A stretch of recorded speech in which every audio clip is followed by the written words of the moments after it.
Fahim kitchen থেকে আমি আজকে আপনাদের জন্য নিয়ে আসলাম সাধারণ একটা তরকারি, ইলিশ মাছ দিয়ে ধুন্দুল রান্না। আমি এখানে একটা ফ্রাই প্যান বসিয়ে নিয়েছি, সেখানে একটু তেল দিয়ে দিলাম। এই তেলের মধ্যে আমি ইলিশ মাছটাকে ভেজে নিব, তারপরে মাছের ধুন্দুল দিয়ে রান্না করব।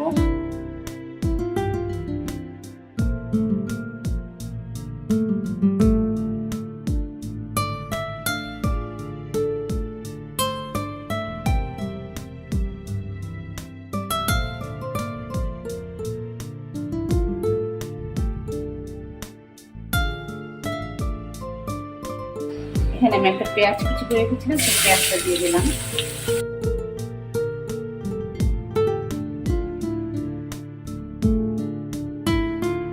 তার আগে আমি একটু দিয়ে দিচ্ছি পানি।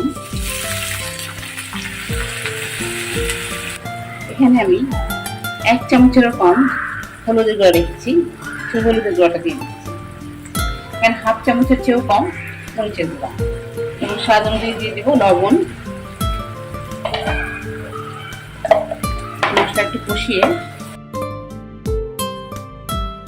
মশলাটা আমার কষানো হয়ে গেছে, আমি এখন এখানে ধুন্দুলগুলো দিয়ে দিব। এই যে ধুন্দুল তরকারি, আমি এটা ছিলে এভাবে করে 4 টুকরো করে কেটে নিয়েছি। এখানে 1 কেজি ধুন্দুল আছে, কারণ ধুন্দুল রান্না করলে একদম কমে যায়, দেখা যাবে এটা খুবই অল্প একটু হয়ে গেছে, সেজন্য 1 কেজি ধুন্দুল নিয়ে নিলাম আমি।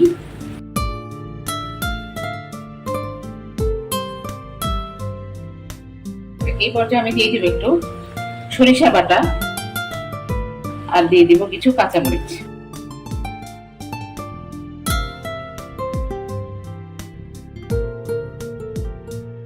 একটু লবণ লাগবে আমার, লবণটাও দিয়ে দিলাম। আর এই সবজিটা সিদ্ধ হতে খুব বেশি সময় লাগে না। এখন আমি এর মধ্যে ইলিশ মাছগুলো দিয়ে দিব।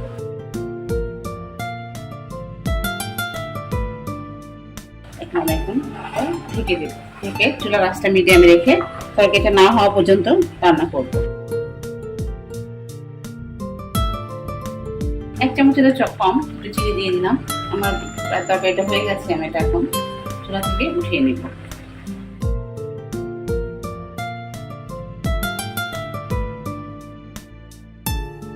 হয়ে গেছে আমার মজাদার ধুন্দুলের তরকারি। এভাবে যদি আপনারা বাসায় রান্না করে তবে খেয়েই দেখতে পারেন। আর আমার রান্না যদি আপনাদের ভালো লাগে তাহলে অবশ্যই আমার রান্নায় একটা শেয়ার আপনারা দিবেন এবং আমার পেজটাকে ফলো করে আমার সাথেই থাকবেন। এতক্ষণ আমার সাথে থাকার জন্য আপনাদেরকে অনেক ধন্যবাদ। আসসালামু আলাইকুম।